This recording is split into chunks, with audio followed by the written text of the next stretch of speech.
I swear to God on my life that I had no intention of reviewing two ant-related movies in 1 week.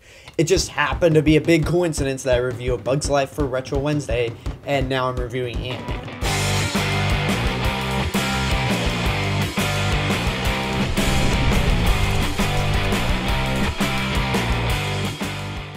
Ant-Man is the long-awaited 12th installment of the Marvel Cinematic Universe and the final film in Marvel's Phase 2. The movie stars Paul Rudd as Scott Lang, a criminal who's just been released from jail and wants to go straight. He wants to get his life back on track, turn his back on crime to basically support his daughter with childcare and to show her that he is really a good man. But he's having a difficult time getting work because of his criminal background. But his shot at redemption comes in with Dr. Hank Pym, played by Michael Douglas. Pym wants Scott to go into his company and steal a suit that was designed by Pym's protege, Darren Cross, the Yellow Jacket suit, because Darren Cross has developed this suit to basically use for military purposes, and he's close to perfecting the Pym particles that allows Hank Pym to become the Ant-Man. So fearing that the Pym particles could fall into the wrong hands, Pym, Lang, and Pym's daughter, Hope,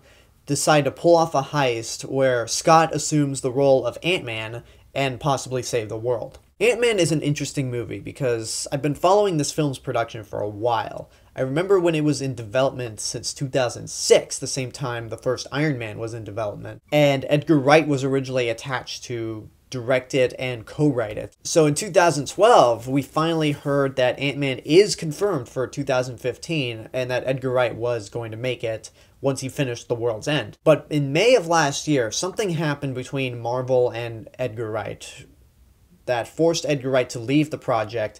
So Peyton Reed, the director of Bring It On and Yes Man, was brought in to take over the film.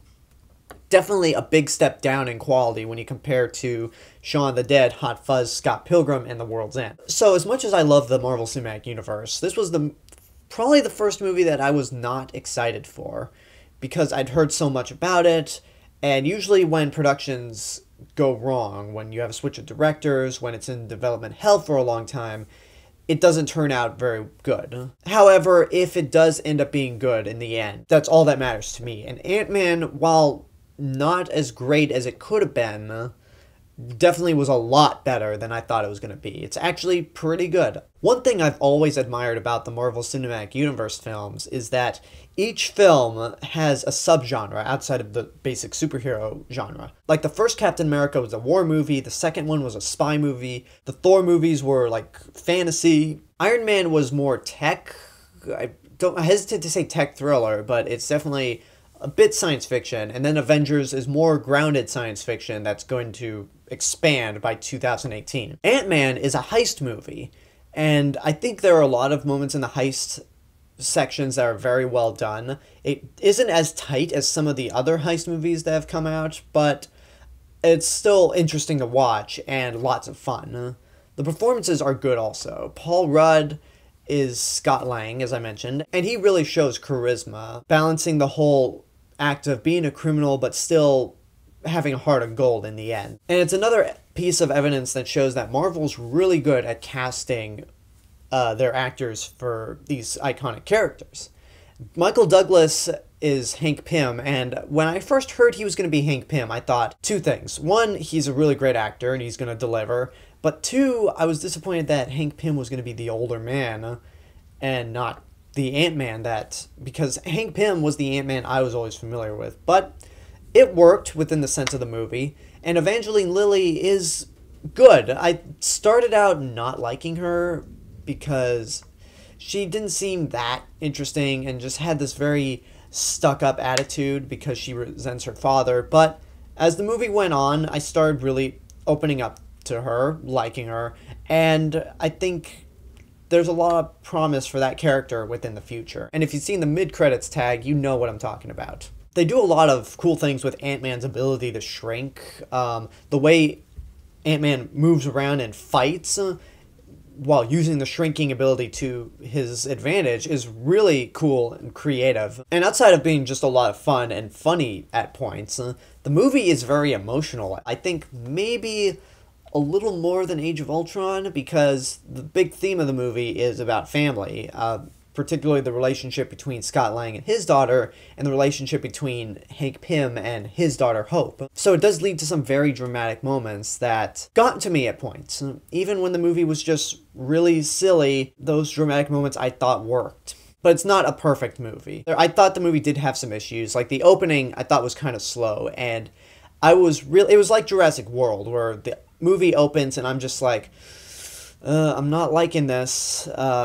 It's not a good opening. I don't know if it'll hold up to the end. But once Scott obtains the Ant-Man suit, that's when the movie like really gets going, and it results in a very entertaining finale, which if you had to pick between the better opening or the better ending, I'd pick the better ending, because you gotta build up instead of work your way down. The villain of the movie, Darren Cross, is played by Corey Stoll, and I thought he just came across as a bit of a cliche. I mean, he was entertaining, admittedly, but he's pretty much a generic businessman who wants to use some sort of device to make a lot of money and become all big and powerful. He's basically the same character that Jeff Bridges played in the first Iron Man, Obadiah Stane, except you know what, they're exactly the same, honestly. But admittedly, his performance was good, and there was a lot of crazy moments with him. I definitely appreciated that, and would take that in a millisecond over another boring Malekith or Ronin type villain. The big issue I had with the movie was the humor. Some of the humor worked, but other times it didn't. Like, the biggest points of humor that didn't work are with Michael Pena and Scott Lang's other friends. I do like Michael Pena, but here he comes across as kind of obnoxious, and he's just like too energetic, full of himself. It just came across as a little annoying when it's like, okay, you need to just be quiet and not act too goofy. And the two friends, I don't know, every time those three characters were in the movie or on screen, I wasn't into it. I just was not liking it. But there are bits of the movie that are very humorous, and feel like Marvel was trying to replicate Edgar Wright's sense of humor. Which begs the question, if Edgar Wright had stayed on, and the two parties had worked out their differences, what would this movie have been like? Would it have been better than what we have now? Probably yes. I mean, most likely yes, given Edgar Wright's track record. But I think what we have here is a very competent, well-made superhero movie that's also a heist movie. It's not as groundbreaking as Captain America the Winter Soldier, and it doesn't have that many memorable moments like Guardians of the Galaxy did, but I think it's a very well-done superhero movie that's good, but it's not great. I wouldn't really go into this movie expecting great things. It's not going to be like another Winter Soldier or another Guardians or another Avengers, but I do think it is a good movie that if you paid to see it, you're not going to feel ripped off. And with Ant-Man, that pretty much wraps up Phase 2. So what did I think of Phase 2 overall? It was good. I didn't like it as much as Phase 1 because it had a weak opening. Iron Man 3 was good, but had problems. Thor: The Dark World was decent, but was the weakest Marvel Cinematic Universe movie so far. And before I was about to write off the series, Captain America the Winter Soldier and Guardians of the Galaxy came in, and those two were amazing. Avengers Age of Ultron I thought was really great, and then Ant-Man was really good.